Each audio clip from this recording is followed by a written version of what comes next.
Ayan na. Ito yung lock ni Sintos. Good afternoon everyone. Dito po tayo sa loop ni Ryan Sintos. May nilook visit natin yung location niya para makita po ng lahat yung pinanglaban niya na ibon. Ito po yung ring ban TFPR 2023 230-283. Siya po yung nanalo sa TFPR na ring.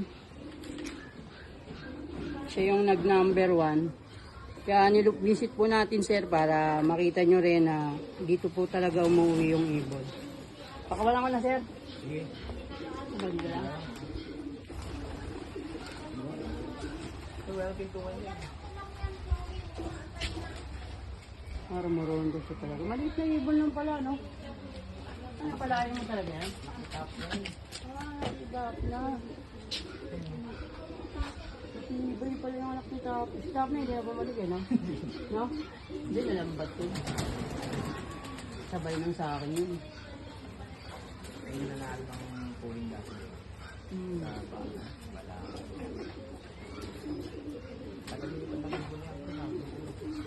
Ano yan? Ano lang? Hindi sa ano? Hindi sa... Buhay pa yung nesmate na. Wala. Isa lang.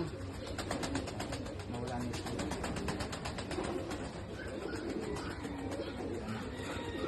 Ay na po. Sa ngayon, nawala na po. Hindi, maano siya lumipad. Tagal talaga lumipad yun. Matagal siya lumipad. Hindi kasi pinakawalan ko sa umaga, pumasok na ako, wala pa. Pero sayang yan kung... Ayan yung inaasar ni... Ano, di ba? Ni Jong. Ayan, oh. Ayun. Ayan yung inaasar ni Jong na nag-640 yung first lap, di ba?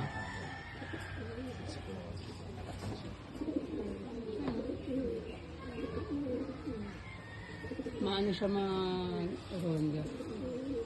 Ayun po yung lock, nabulok. Ang laki nga ng loop niya, eh.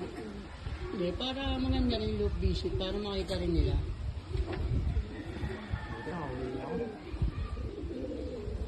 Nakauwi mo lang, di ba? Hindi talagang ano. Hindi pa kami papasok. Ah, hindi pa. Lunes pa yung pasok namin. Nag-loop visit lang kami para makita rin nila.